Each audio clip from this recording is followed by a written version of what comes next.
It's Ivy Slater, and you're listening to Her Success Story podcast, a show where gutsy businesswomen share their success journey.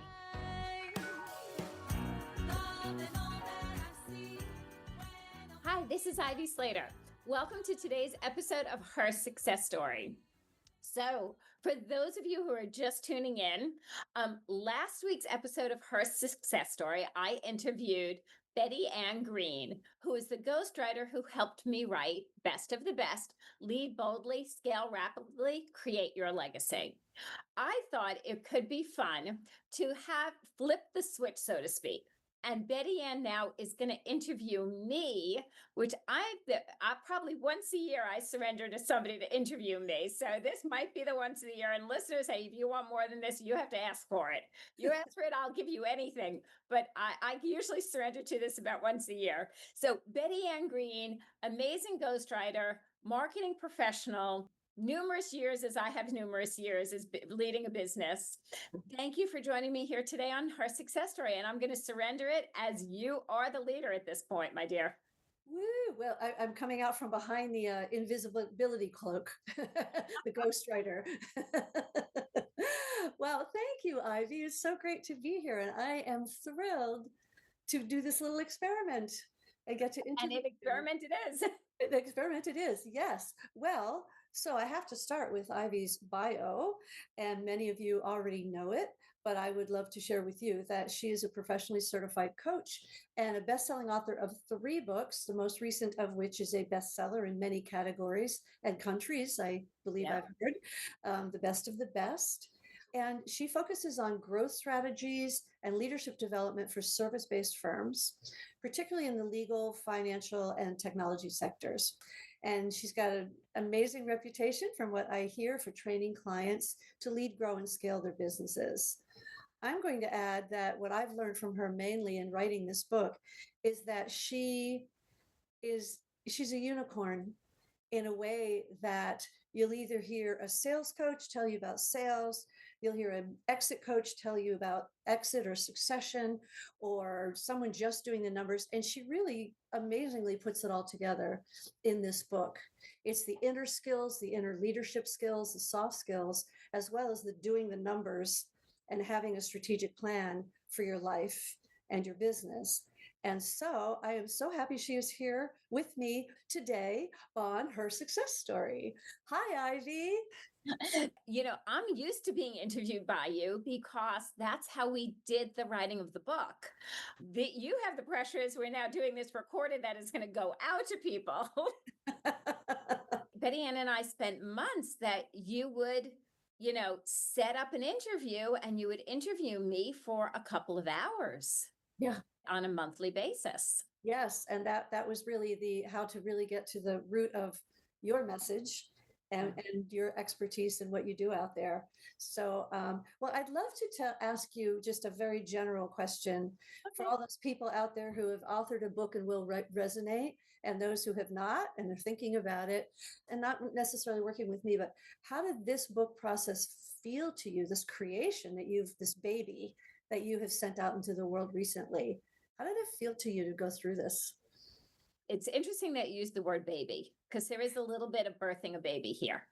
I've always said in the businesses that I have grown for myself, whether it been Slater Graphics back in the day, Slater Success over, it is birthing a child. For me, that has always been my experience. And with Best of the Best, it's another, putting your heart out there. There's a lot of vulnerability to that. There's a lot of uncomfortable. I will tell you, if I could have just kept pushing it back, getting it out there and pushing it back and pushing it back without that accountability piece of having deadlines, I would have just kept, you want to keep your child like they're cute and adorable baby. Let's keep them like this a little longer. Don't grow up. Exactly. Was it because you are strong and resilient? And what was it that you did to push that button? How did you get yourself moving again and to make that leap to push your baby out of the nest? For me, once I make a decision and then we solidified the publisher, we've solidified this and that, and I said, this is it. And they're like, you have to meet these deadlines. And I'm like, uh, and truly life happened a little bit. My mom passed away and we did have to push that deadline back.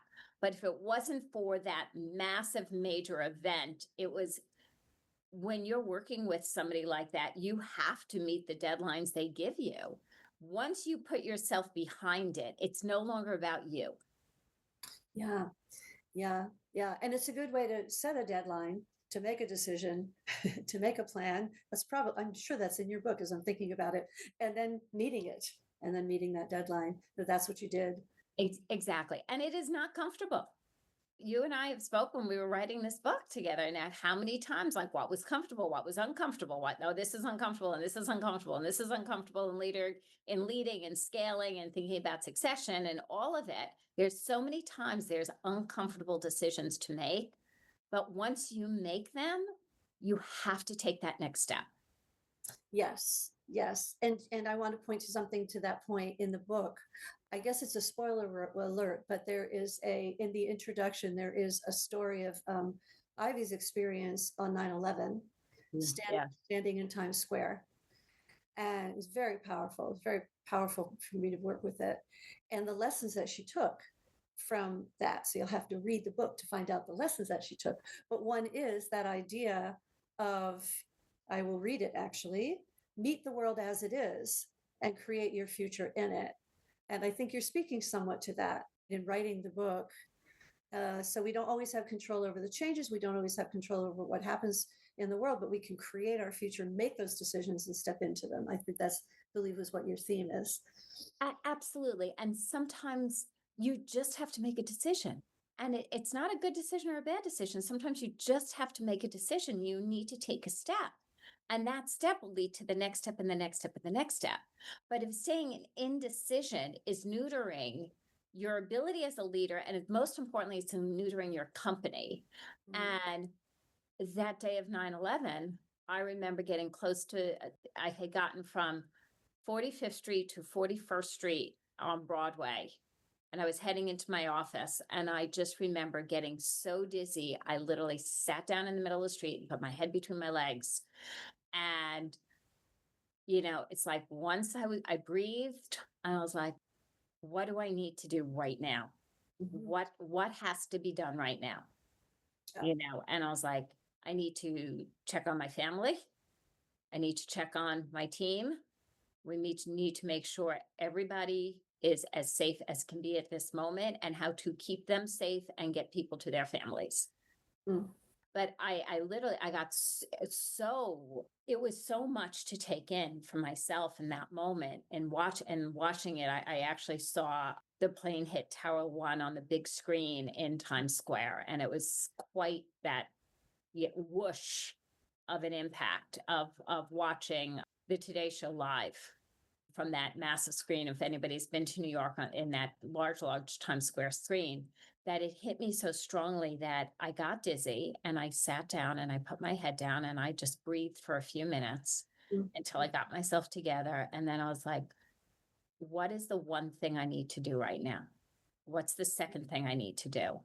And so often in running a business, may we never have crises to that degree. Please, Lord, please. Yeah. Yet we all come to those inflection moments, these points, these different times. It's like, well, should I do this or should I do that? And we stay in this spin, what I call it. You stay in this mental spin. Just make a decision, because the second then you're on a path. Yes. And you do what you can with the information you have. Exactly. You get the best information you can. Yeah. For the best information, you're going to make the best, not the perfect, the best decision you can in that moment. And then you're going to make the next decision. Yeah. Yeah. And to that point, you get into, in the book, decisions are internal and external, right? I mean, it's where you are at that point. What have you done to prepare yourself and your company, your team? And what is the information you're gathering? And what are the decisions you make for your next steps? And one thing that I really love about the book is that you look at the business side and the creative side, or what I call the feminine energy, or that would be the masculine energy and the feminine energy. And you bring them both together in this book, which is something I really loved working with. So while you're sitting there breathing on the curb, there's that inner visionary, there's that inner leader that comes out. I don't know if you'd like to maybe speak to that a little bit. I think as leaders, we I'd say we have to know how to ground ourselves. Hmm. And everybody does this differently. Some people get out and take a walk. Some people meditate. Some people journal. Some people think quietly at the beginning of the day, and they don't call it meditation or anything woo. These are leaders of some of them that I've worked with are several $100 million organizations. They're not going to tell you I get up in the morning and meditate.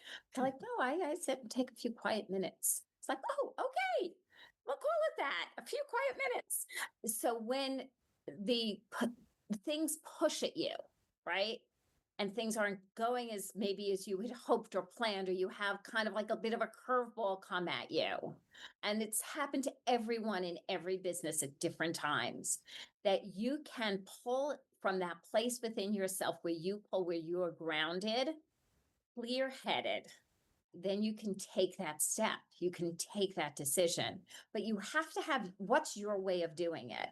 I've told many clients different times, I was like, get out and walk around your building, get out and walk around the block. Wherever you are, if you work from home, get out and walk around your house, walk around your block. If you work in a big city, get out and walk around the block. You know, just get out and get some fresh air. And this is a day that's close to 100 degrees in New York City, but get out and breathe for a moment. Do what works for you, but sitting there saying, should I do this or should I do that? Should I do this? Or should I do that? I could do this. Well, let's weigh the pros and cons. That's what I call staying in that spin. So have, as a leader, your methodology, your go-to way. I like a good walk. I can get clear direction of what I need to do next when I take a walk. I love that. I love that. And it's almost like in scenario planning, you plan ahead for eventualities, and you need to do that for yourself. It's to have that methodology for yourself. And then on the business side of it, you want to have behind you the numbers. Yeah. Ivy's number guy, gal, because you've got the foundation. Your numbers. Yeah, you've got the foundation. What is the most important thing that you say to your clients about that? I know it's in the book, but what do you? Numbers tell a story. Read the storybook. Yeah. Numbers tell a story. And I'm not talking about your P&L, and I'm not talking about having a meeting with your CFO or your controllers or anything else. And yes, that's all good. I'm not telling you not to do that, by the way. It's all good. But understand the numbers throughout your business tell a story. Your numbers in your marketing tell a story. Your number in your sales conversion tell a story. The numbers, how long team stays with you tells a story, right? The numbers of how often you're following up in networking, and right, are you right? What does your networking world look like, right? Are you staying in touch? I just emailed somebody I've known. I emailed them the end of last week on their personal email. I know them for 20 plus years. Back from my printing days, we've done businesses when it was Slater Graphics. We've done business on and off over the years of Slater Success. Life got busy in the last couple. I emailed her and like, hey, I have a quick question, but we haven't caught up.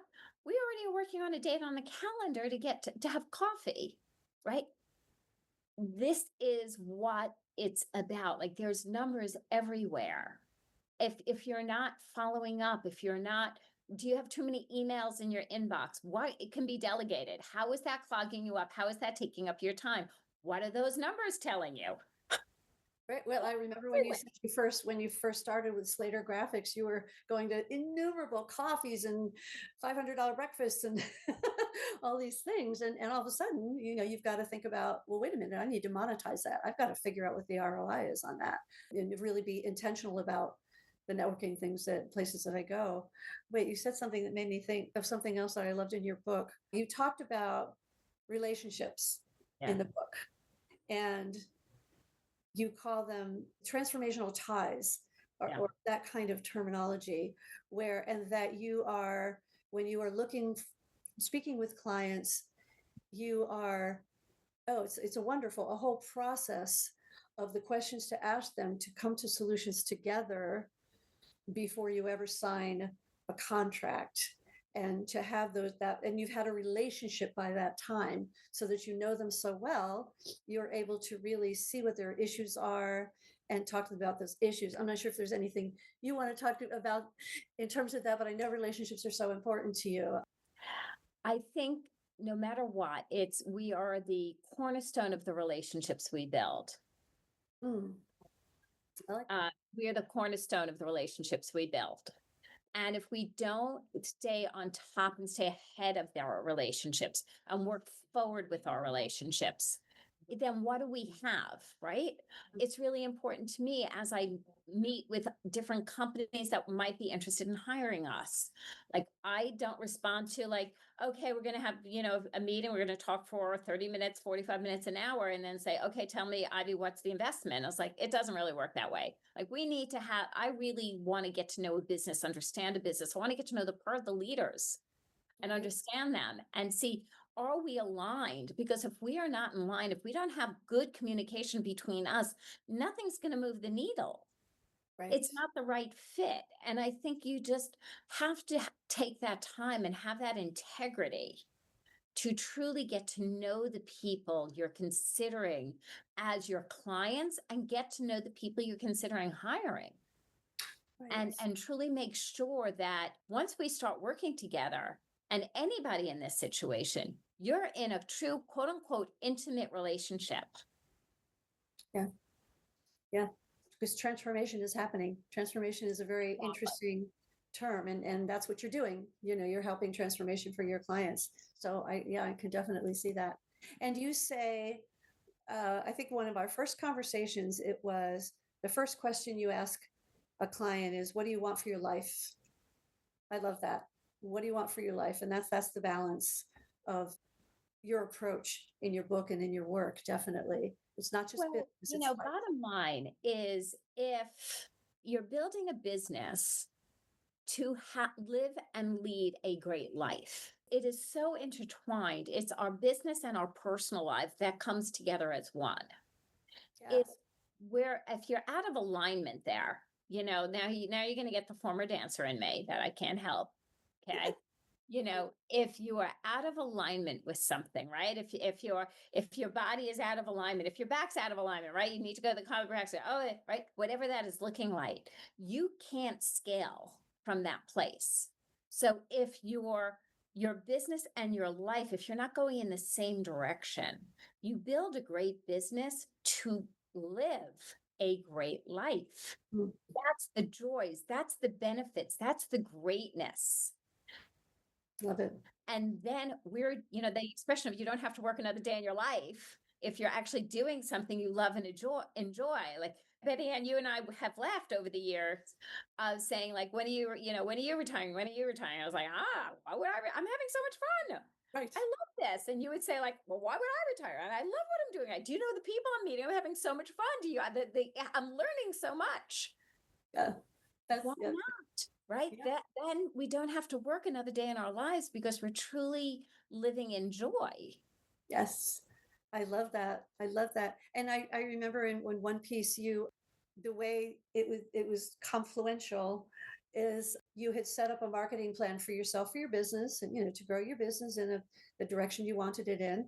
And you had a son in LA and you wanted to travel to France and things like that. And so you pulled those two pieces together, your personal goals and your business goals, and you actively searched for speaking gigs and conferences in those places, like in LA, in those places, or to go along with a trip, so that you put the two together to go in the same direction. And I love that. I think that's really, I just think that's a real gem, because we've got business here, life here. How do we juggle this? How do I go on vacation? Many of us just do that, and we aren't seeing them as a whole, or a complementary situation.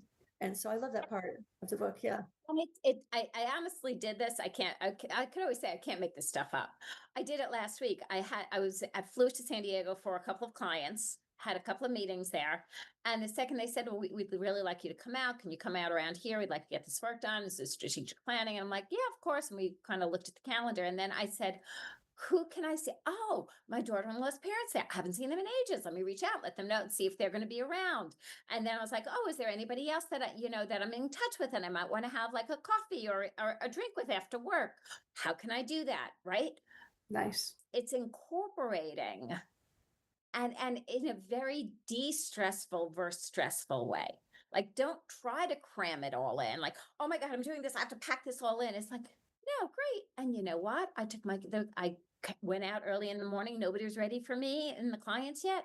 And when I got there, I took my laptop and I grabbed some lunch and I sat for the next 2 hours at the pool and I did some work and then read a book and then I got ready for a business dinner, like late afternoon, meetings.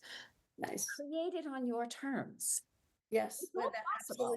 and that's absolutely circles back to creating your future, what your future looks like, yeah, from whatever it is that you have around you. I really love We that. have a whole chapter on that, I think.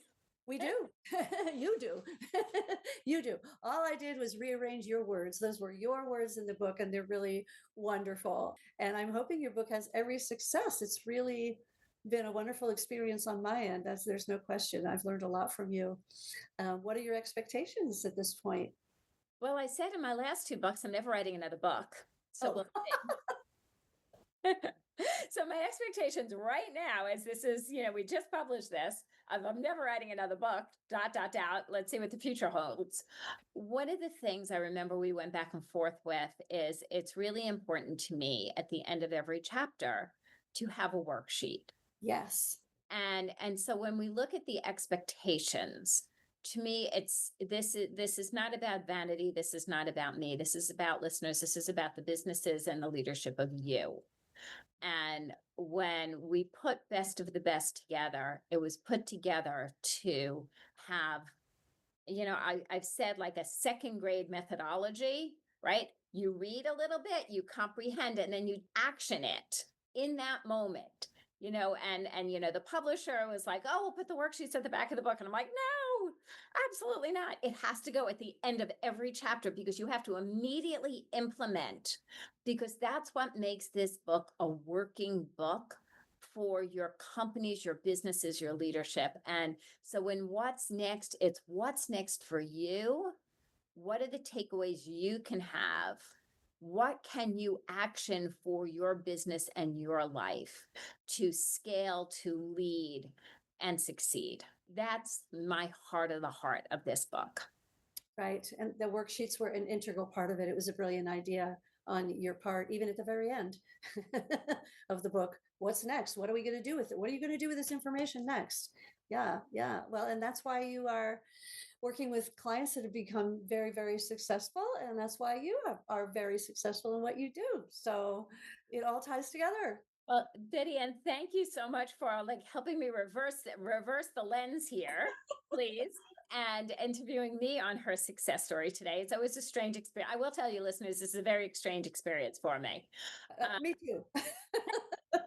And this is not what Bettyanne does for a living. So she was like, yeah, I'll give this a try. It's like, okay, yeah, let's see what we do. The best of the best has been near and dear to my heart. And more than that, her success story and building and this podcast is near and dear to my heart. We're 7+ years in. We have launched 2 books during this. And most importantly, if you're curious, check it out. If you're curious about writing a book, Bettyanne in our last, when I interviewed her on what it's like to be a ghostwriter and build her business, she offered her success story listeners a complimentary hour to see if what interests you about writing or publishing and marketing, help you get your head of what you want to do if you want to do something, which was incredibly generous. And I'll always say at this point in the show, take one of those deep breaths. And then decide in our conversation, what is the one takeaway? What did you walk away with today? What was the most impactful moment when Bettyanne and I were just literally sitting and chatting? And make the decision on one thing you can do. Jot it down somewhere. And as you jot that down, make the decision what you're going to do.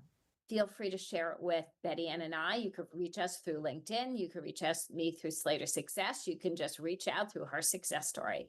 Let me know what your action steps are. And know one of the keys, and I know it's in Best of the Best because I know it's in everything I do. Success is not about the giant step, it's about the baby steps. And if we just keep taking those baby steps, we will all succeed. Bettyanne, thank you for doing this today. It was so fun. Thank you for trusting me. It was a lot of fun. And listeners, if this was helpful, if you enjoyed it, please pass it forward. If you have bought Best of the Best, please feel free to leave a review. I am going to blatantly ask you to do that.